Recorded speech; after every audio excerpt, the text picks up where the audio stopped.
everyone. Welcome to week 2, day 3 of my 28-day grammar challenge.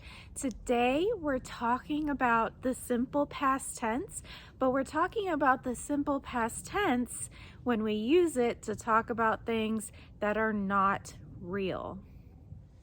If you haven't already, be sure to go to EnglishBetweenTheLines.com/challenge to download your free content calendar and grammar guide for this challenge. Okay, let's get started.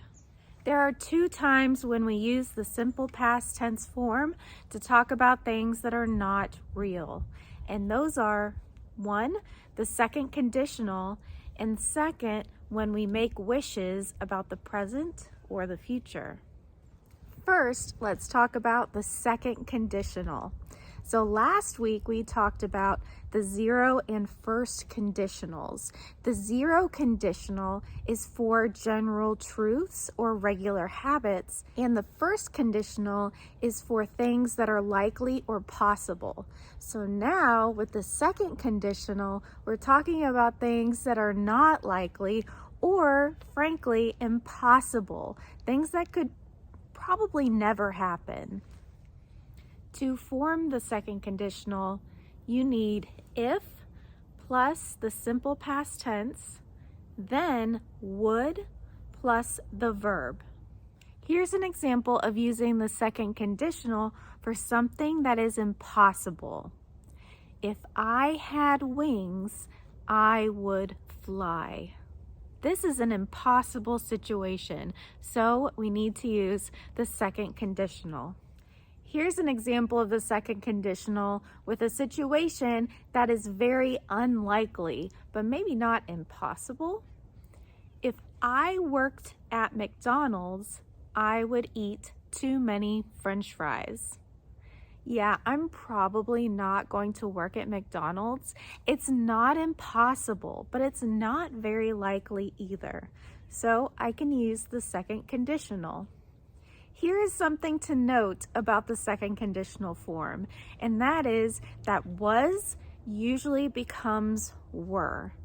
There are times when you may hear was used in the second conditional, but it's not technically correct, and for a lot of people, that might sound weird.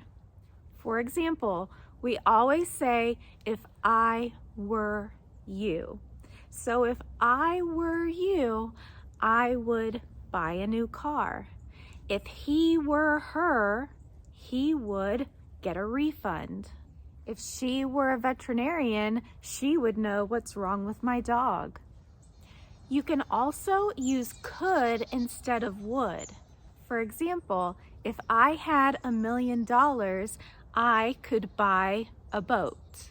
If I knew how to fly an airplane, I could fly that airplane.